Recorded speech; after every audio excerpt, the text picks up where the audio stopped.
Bon les gars, aujourd'hui on est à Carreau. On a été abandonné. Bon c'est pas grave, on est tout seul, on est motivé. C'est -1. Là j'ai levé la veste, je vais vite me foutre à l'eau là. Le soleil va se lever dans un petit quart d'heure là, le temps de préparer des affaires. Voilà. Allez, on se dit à de suite dans l'eau. Allez, du coup, bonjour à tous. Donc, cette sortie, ça a été l'occasion de tester mes nouvelles palmes. Et, j'ai fait l'acquisition aussi d'une montre. On va dire que le Père Noël est passé en avance. Donc, sur cette première apnée, je vois un sar qui part à trous. Donc, je descends tranquille. Mais face au trou, je fais des appels. Mais bon, je me suis pas bien ventilé, je suis un peu à bout d'apnée, donc je laisse tomber. Et là, la compagne de loup, avec des loups et des mulets. Je suis en bout d'apnée, donc je tente un tir, mais désespéré, sur un beau loup qui devait faire 1 kilo. Donc alors là, je suis dégoûté, je vais vite à ma bouée chercher mon autre fusil sans réarmer le premier, et en armant le premier sando, le sando pète. Alors là, je me dis que la session s'annonce compliquée. Donc j'arme tant bien que mal mon sando, j'essaie de calmer mon rythme cardiaque parce que là, je suis vraiment excité. Je pose mon sando cassé à la bouée et je redescends. On voit le fil, il est même pas bien mis, la flèche elle est encore là avec le fusil qui flotte au-dessus. Enfin, il n'y a rien qui va. Donc je me pose, mon cœur qui bat vite, donc l'apnée je sais qu'elle sera pourrie. Je fais des appels, je vois la compagne qui revient. Donc alors là je suis content, je sais que j'aurai ma deuxième occasion de tir. Là, il y a un beau loup au-dessus qui aurait mérité son tir, mais bon, il m'a un peu surpris, donc je me calme, j'essaie d'en aligner un autre. Il y en a un beau qui se distingue, j'aligne, je tire. J'ai un peu de chance sur le tir parce qu'il tourne sur l'axe de ma flèche. Il a tourné au moment où je tirais, il a tourné sur l'axe de ma flèche, donc j'ai un peu de chance. Je l'embroche. Donc bon, là, si vraiment j'aurais voulu à tout prix faire du poisson, il aurait fallu que je laisse le poisson au milieu du banc et que je réarme mon deuxième fusil pour pas faire peur. Mais bon, franchement, ça c'est facile à dire quand on est dans sa chambre en regardant les images. Là, je suis vraiment super content. Le poisson est fait, donc c'est un loup qui fera 800 grammes une fois vidé et caillé. Donc presque 1 kilo, on va dire, plein quoi. Donc vraiment un beau poisson, c'est mon plus gros loup que j'ai fait. Donc vite tuer le poisson. Maintenant, j'ai pris l'habitude de les vider dans l'eau. Ça m'évite de le faire quand je suis en train de sortir de l'eau, parce que dans l'eau ça prend 2 secondes, alors que quand t'es en train de sortir de l'eau, ça peut être chiant à faire. Là ça prend 2 secondes, tac, c'est fait. Et voilà, un beau loup accroché à la ceinture. Donc on va dire que la pêche est faite. Après m'être frappé la route, avec le froid et tout, je suis content d'être récompensé. Mais bon, je me dis que c'est peut-être pas fini. Au vu du poisson que j'ai vu, je sais que la compagne restera dans le coin, donc je continue les agachons, je continue à y croire. Cette fois-ci, j'ai bien réarmé mon fusil, je retente un agachon dans la foulée, du coup, juste après avoir posé le poisson. On voit encore mon fusil au-dessus. Je me pose, je fais des appels. Cette fois-ci, je me suis un peu mieux ventilé.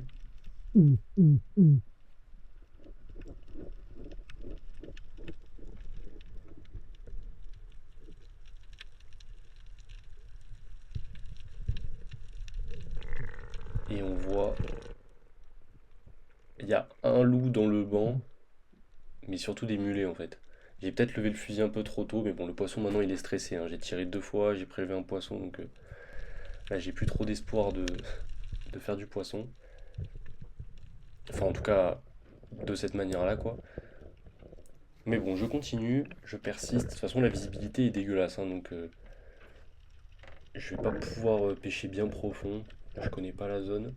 Et là, je retombe sur la compagne, mais que des petits individus. Les gros poissons sont partis. Là, le plus gros du banc, il doit faire un demi-kilo, donc ça me fait un peu peine de tirer sur ça, quoi. Même si, bon, là, j'aurais pu, hein, je fais un peu le difficile, mais bon, les individus à peine maillés, ah, ça fait peine de prendre ça, quoi.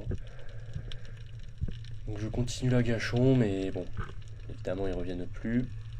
J'ai laissé passer ma chance. Donc après, j'ai décidé d'aller dans la machine à laver. Et là, j'ai mis cette action parce qu'en fait, j'ai vu un loup qui nageait dans le sens de la vague, en fait. Juste derrière ce gros caillou là auquel je me tiens, auquel je suis baladé. Un loup qui devait faire 1 kilo. Et donc j'ai allumé ma caméra, j'essaye de le voir là, de passer discrètement de l'autre côté du caillou. Mais je suis complètement bassiné par les vagues. Voilà, j'essaie de m'approcher, de regarder doucement derrière, parce que je l'ai vu là, dans le courant. En fait, dans le sens de la vague, il est apparu, puis ensuite il est reparti avec la vague, et après je l'ai perdu de vue. Donc là, je le cherche, et retenez bien cet endroit, hein. Donc là, je le cherche, parce que plus tard, ça aura son importance. Je reviendrai voir ici plus tard. Mais là, il a disparu, quoi. Donc là, je suis un peu dégoûté. Je regarde de partout, je regarde derrière moi, on sait jamais, mais non, le poisson a disparu. On continue à faire nos agachons.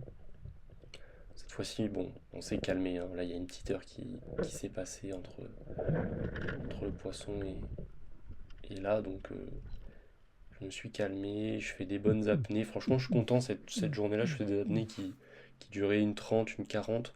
Bon, après, je suis dans entre 5 et 10 mètres d'eau, hein, il n'y a rien de fou, mais toujours sympa. Donc là, le banc de mulets qui arrive, il y a quelques petits loups dedans. Bon, là, je pourrais tirer 100 fois un mulet, mais j'ai pas envie de tirer un mulet en fait.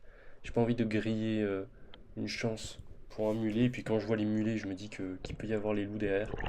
Là, j'ai vu ce petit poulpe pendant que j'étais en train de me ventiler. Je me tenais au caillou et il est monté sur ma main en fait. Donc j'ai décidé d'allumer ma caméra pendant que je me ventilais pour le filmer. Du coup, je prends mon inspiration et je vais à l'agachon dans cette faille. Je suis dans le courant, donc c'est vraiment dur dans aussi peu d'eau. Parce que j'ai pas de lest aux chevilles, donc bah, mes palmes, dans aussi peu d'eau, des fois elles remontent si j'arrive pas à bien caler mes pieds. Et du coup, bah, t'as le courant qui se prend dans tes palmes, t'as tes pieds qui remontent un peu. Donc c'est vraiment des apnées des agachons qui sont difficiles à tenir. Ouais, j'essaye tant bien que mal de faire mes appels. Appel de gorge, taper la crosse. Mais bon, rien ne vient. Puis l'eau ce jour-là était pas si froide, hein, elle était à 16 degrés, donc ça allait. Et du coup là sur le retour j'ai changé de fusil et je suis revenu sur... enfin à l'action d'avant aussi j'avais changé de fusil. Je suis revenu du coup sur la zone où j'avais vu le loup. Et là je vois les mulets devant l'endroit en fait où j'ai vu le loup. Donc bah là je vérifie. Là je vise pas les mulets, là je veux juste vérifier s'il n'y a pas un loup dans le banc. Mais non. Avec la houle on voit pas nettement les poissons qui sont au deuxième plan si c'est des loups ou des mulets. Donc il n'y a que des mulets. Et là je vois les mulets qui vont vers l'endroit où j'ai vu le gros loup. Donc je les suis. Et là je vois les loups. Donc là je me dis ok, je vais descendre à hauteur pour pas être dans les bulles, pas être dans le champagne. Je vois le plus gros qui nage dans le courant, je le vise, je le tire. Là j'ai l'impression qu'il est très mal pris. J'ai vraiment peur et puis je vois que le fil passe par l'ouïe et la bouche. Donc en fait ça va. Donc bon, quand le poisson il est sur le fil et qu'il est bien pris, normalement il y a moins de risques qu'il se déchire que quand il est sur la flèche parce qu'il a moins de levier. Donc je laisse le poisson partir, se fatiguer un peu pour l'attraper plus facilement. Et, euh, et pareil, je le tue direct. Bon, lui, il avait pas envie de mourir trop facilement, mais bon. Et ce poisson-là qui faisait 1,1 kg, pareil, vidé, écaillé, donc qui devait faire 1 kg, pas loin d'1,3 kg, je pense. Et pareil, je le vide direct dans la foulée. Alors là, je suis vraiment super content, hein.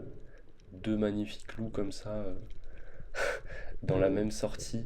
C'est vraiment exceptionnel. Donc là, je le vide aussi pour vérifier que c'était pas une femelle, mais le ventre était pas gonflé et j'étais plutôt confiant sur le fait que c'était pas une femelle. Je sais pas, parce que là en fait on est même pas encore en hiver, donc je me dis peut-être les compagnes se rassemblent, mais les femelles ont pas encore les œufs. Et du coup voilà, mon deuxième poisson accroché à la ceinture, et pas des moindres. Donc bah, c'était mon plus gros loup avant, et bah maintenant ça devient lui. 1,1 kg vidé écaillé, donc super content. Et voilà, c'est deux beaux poissons à la ceinture qui finiront dans la gamelle. On s'est régalé d'ailleurs. C'était très très bon à manger. Donc là, toujours à la recherche des loups dans la lessive, dans la machine à laver. On apprécie. Bon, encore là, c'est gentil, hein, mais. Et du coup, je me mettrais à chercher des sards parce que, en fait, plus loin, les sards étaient à trous. Avec souvent, quand il y a les vagues, les sards ils sont à trous. Là, j'en ai vu un qui devait faire à peu près 300 grammes. Et le problème, c'est que je suis à la surface quand je le remarque. Donc, bon, je tente un tir, mais qui fait vraiment peine. Bon, le tir passe pas très loin non plus, hein, mais j'aurais dû essayer de lui couler dessus. En fait, là, j'ai un peu fait n'importe quoi. C'était vraiment tirer pour tirer, quoi. Donc, à l'action d'après, en fait, là, je fais des indiennes dans 3-4 mètres d'eau où j'essaye de surprendre les poissons qui sont un peu plus loin. Donc, là, j'évolue à l'indienne. Dans les vagues, c'est un peu compliqué. Je regarde à droite. Et là, dans la lucarne, vous voyez en face, il y a un beau sard. Enfin, un beau sard, il doit faire 300 grammes, quoi. Sard tirable. Le problème, c'est que je suis déconcentré par les poissons qui est à gauche. Le banc de petits sards, et au final, il disparaît. Je vois les beaux sards qui sont au fond. Et j'ai un peu gâché mon occasion de tir, là. Quand il était calme face à moi, j'aurais dû tenter. Là, je vois des sards qui musotent devant un trou, et j'en ai vu un beau, vraiment un beau, hein, qui est rentré dedans, qui devait faire peut-être pas un demi-kilo, mais un beau sard. Donc je regarde, et en fait je me dis que passer le fusil et la tête ça va être compliqué. Bon, je passe quand même la tête pour essayer de voir, mais bon, je vois rien. Et là, le sard, c'est pas le même, mais qui se retrouve face à moi en fait, et le tir, magnifique, tir séché net. Donc j'ai pas voulu tenter le tir avant parce que avec l'action de ce matin, j'ai plus trop confiance dans la portée du fusil, donc j'ai préféré assurer mon tir, quitte à louper l'occasion de tir, mais au moins tirer en étant sûr, quoi. Et du coup, voilà, un beau sard qui fera 300 grammes. Pareil, très très bon dans la gamelle. Tir parfait, séché net. Bon, je le tue quand même, hein, parce que on sait jamais, mais le poisson est parfaitement séché. Donc franchement, là, ça fait plaisir, hein. On a trois beaux poissons à la ceinture.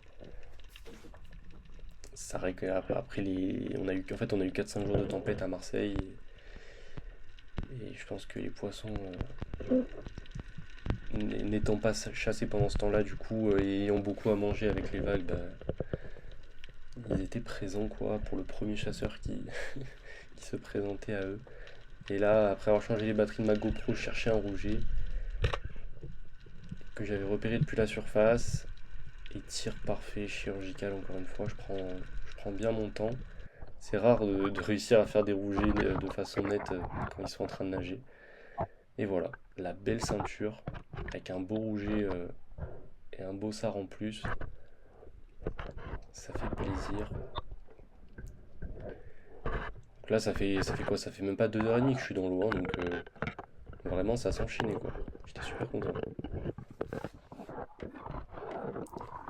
Donc après, je commençais légèrement à avoir froid, mais je continuais à faire quelques agachons parce que j'ai repéré des. En fait, il y avait un banc de dorades qui tournait. Des dorades qui devaient faire peut-être un demi-kilo, comme j'ai pris dans ma dernière vidéo, quoi. Pas des, pas des monstres, mais bon, un poisson portion qui est bon à manger, quoi. Donc j'ai fait des agachons.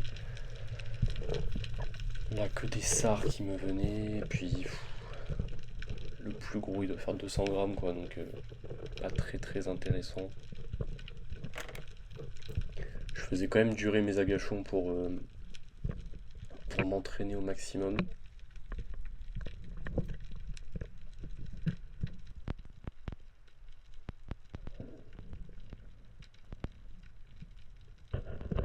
Donc là sur cette action j'ai repéré un sard en fait qui musotait entre les pierres, je descends dessus, je décide de couler dessus. Il doit faire 300 grammes après comme celui que j'ai pris. Là, je vois qu'il passe derrière le caillou, donc j'avance vite pour me retrouver face à lui. Il est là, il se présente, il est magnifique, et je le manque. Je sais pas ce qui s'est passé avec ma visée, elle est partie, elle a fait des vagues.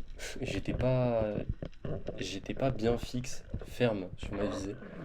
Bon, c'est pas grave, hein. Faut bien rater aussi un peu. C'est le jeu. Donc là, pareil, je continue à faire mes agachons, je fais mes appels, je me ventile bien, j'essaie de faire de belles apnées, de profiter d'être dans peu d'eau pour faire tirer un peu mes apnées, quoi. Donc là, il n'y a rien qui vient, je sens que je suis pas dans le sens du courant, là, un banc de petits labres face à moi, mais le courant, il est de ma gauche vers ma droite, en fait. Là, je suis sur le côté. Et en effet, le poisson est derrière, avec un banc de sard, et au milieu du banc de sard, une dorade. Une dorade, du coup, pareil, qui fait faire le demi-kilo. Là, il y a un sard qui se présente, qui doit faire 300 grammes, mais bon, il y a la dorade derrière, donc comment vous dire que j'ai pas envie de lâcher le tir alors il y a la dorade derrière. Le problème, c'est que mon apnée, ça fait déjà longtemps que je suis dans l'eau. Elle a commencé derrière, là, je me suis décalé, donc là, je commence à être un peu à bout d'apnée. J'espère qu'elle va bien se présenter. Là, je fais un mouvement où je me dis, ça y est, je vais y aller. Là, j'hésite à remonter. Je vois qu'elle se retourne, qu'elle me fait face. Donc je me tapisse, je m'avance, je tire. Et là, je pense que c'est mon fusil qui manquait un peu de portée, malheureusement. Si j'avais eu le 110, je pense que... Parce que j'ai regardé après au ralenti, mais la flèche, elle est vraiment sur le poisson. J'ai l'impression qu'elle le pique. Bon, après, bon, factuellement, je l'ai loupé, quoi. Mais je pense que ça manquait un peu de patate. Mais bon, c'est pas grave, hein. Franchement, ma pêche est déjà très correcte. Donc là, pareil, agachon. J'ai repéré un beau poste avec... là, on voit la mange qui, qui gicle quand je fais mes appels. Donc là, je me dis, ok, il y a peut-être un prédateur dans le coin, peut-être les loups.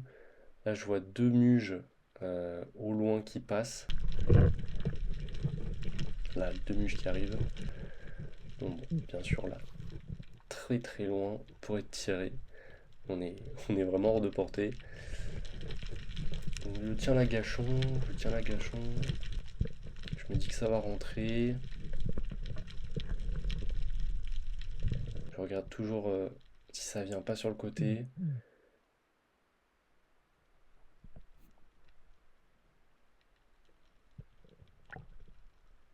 Là, je regarde ma montre. Et ouais, parce que maintenant, je peux voir mon temps d'apnée. C'est pas la même. Et là, enfin, je vois les dorades qui arrivent. Pareil, c'est pas des gros poissons, mais bon, des poissons d'un demi-kilo. Mais bon, là, je commence à vraiment être à bout d'apnée. Malheureusement, elles arrivent. Enfin bon, je vais pas rester deux heures en apnée. Et après, j'ai réessayé, je retenterai une apnée, mais bien sûr, je les reverrai pas. Bon, voilà. Là, sur le retour, mon fusil est désarmé, hein. J'ai ramené la bouée là. Et j'ai vu ces deux beaux petits rougis, donc je me suis dit ça allait faire de belles images. Et regardez, on dirait qu'ils savent très bien que mon fusil est désarmé, ils viennent sur ma flèche carrément. Bon, après, bien sûr, ils sont trop petits pour être prélevés, mais ça fait de belles images. Et voilà, j'espère que la vidéo vous aura plu. Je vous laisse avec, avec cette belle palme de poisson. Et je vous dis à bientôt.